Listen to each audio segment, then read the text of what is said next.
Hello everyone, and welcome to a new video. I thought that this week I would show you what it looks like when I need to paint. I have no mind space to really focus on anything, but I use the art to just express myself. So usually when this happens, I go to some of my favorite subjects, which tend to be insects. I love them. And as spring is approaching, the desire to paint with more pastel and vivid colors comes to mind. So I grabbed my watercolor, well, it's really mixed media Canson sketchbook. And I found this great reference picture on Pinterest of this beetle. I have no idea what it's called, but the colors were so vibrant and it seemed like something very pleasing to do. Something that I didn't really have to give it much thought. It was all about enjoyment and playing with colors, and I could relieve myself of some unwanted stress. And so I just decided to play around. I picked a colorful background, but it's not going to stay like that. Unfortunately, I haven't really been able to finish it. But as I said, it's just something to relax and let things go easily.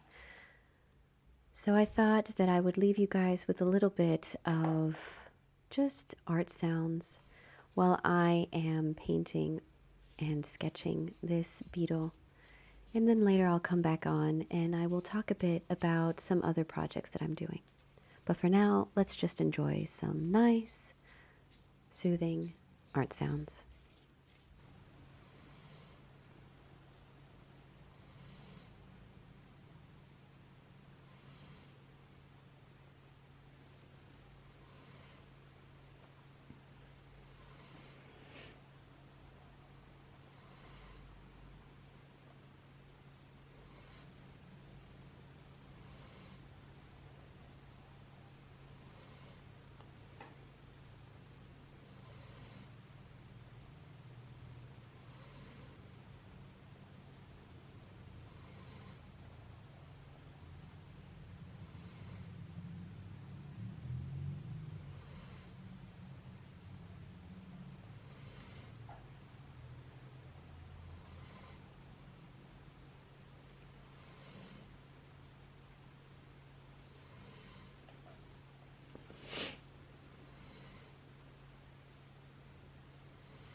Now I decided to work on this piece of furniture that I've had for quite a while. I bought this on a French like marketplace type website where you can get secondhand things, used things.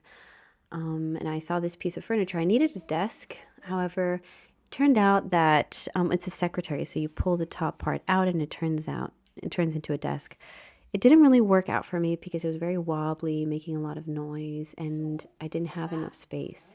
But so my plan for this was to paint it like how my friend Chantal does. She uses old pieces of furniture and paints them and just decorates them with these beautiful designs. I'll add some pictures here so you can see some of her work. She's on Instagram. And it's a project that, I can come and go and I can paint over things. I can repaint it again. So there's really no stress. And it is a great way to just kind of relax my mind and bring my thoughts more into the present. And I'm painting bugs on it. So it's really enjoyable. I'm doing butterflies and dragonflies and ladybugs and beetles and foliage and flowers. I might add friends. I don't know. I'll have to think about it.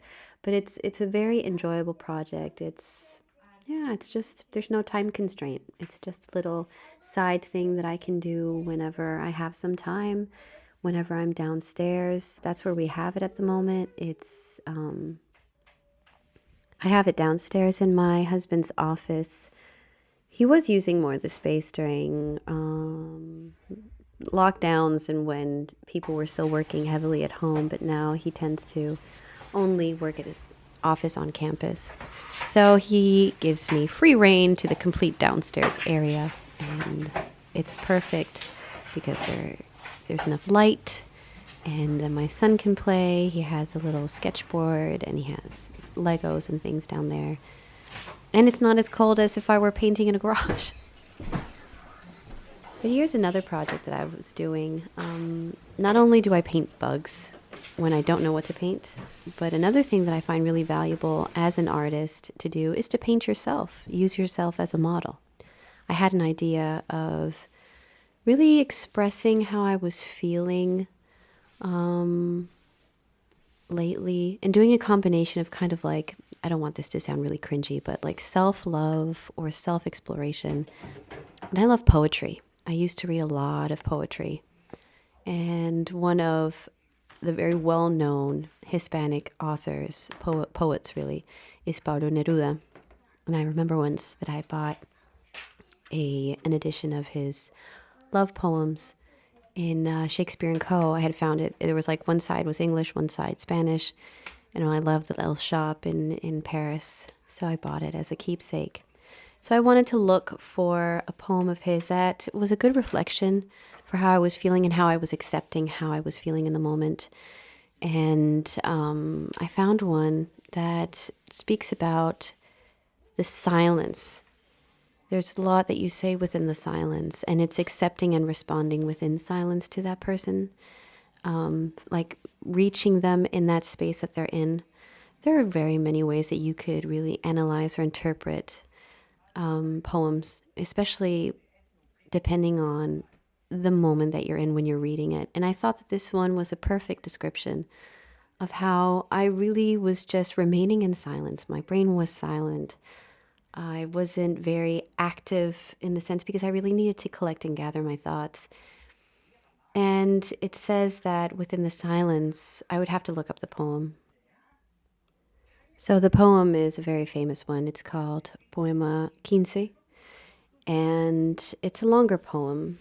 And the part that I chose was this verse where it says, Déjame que te hable también en tu silencio, claro como una lámpara, simple como un anillo. Eres como la noche callada y constelada. Tu silencio es de estrella, tan lejano y sencillo. In English, it would be, let me talk also with your silence, clear like a lamp, simple like a ring. You are like the night, silent and full of stars. Your silence is the star, so far away and so simple. And I thought it was very beautifully portrayed the way that I was feeling about how I would love to remain silent. There's just so much power in silence. You find so much within silence. I remember as a child, I would always just crave to be silent. I don't know. I don't know. That probably says a lot about me, but I really enjoy silence. I really do. I mean, I do use sound and video a lot to fill the silence on a daily basis when I'm working. But there are days where I will just sit in my studio quietly working away and just enjoying the peace.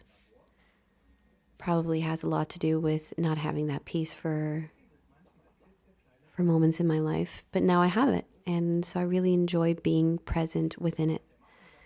And so I decided to write the poem down on one side of the page and then create a self portrait. And I wanted to use my art graphs because I love them. And I refound my gold watercolors. They're fun. They're not the best, but they're fun to use, especially in a sketchbook. And then I drew myself. Well, I took a picture of myself, which I won't be showing here. But I took a picture of myself on the iPad, and that's what I used as a reference. Obviously, I did not draw myself perfectly, but that really wasn't the point. I really just wanted to do a portrait that was quasi similar to my face, and really pay attention to the colors because it's when I apply paint on the paper that I just feel so much joy. I absolutely love to see how the colors just play around and swirl and do their own thing on the page.